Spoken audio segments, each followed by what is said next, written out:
Здравейте! Днес Thermomix ще приготвя сладко-кисел сос по-китайски. Добавяме 3 скелетки чесън, 50 грама люти чушки, 200 грама червени чушки, сладки или люти, както прецените. Thermomix нарязва зеленчуците за 2 секунди на 7 степен.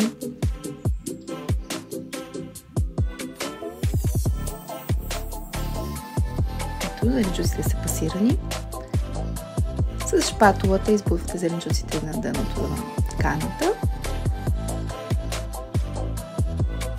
Добавяме 370 мл оцет, 50 мл вода, 320 грама захар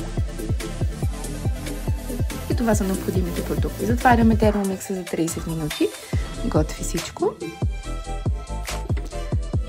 И сосът е готов. Идеален за меса, риба, ориз.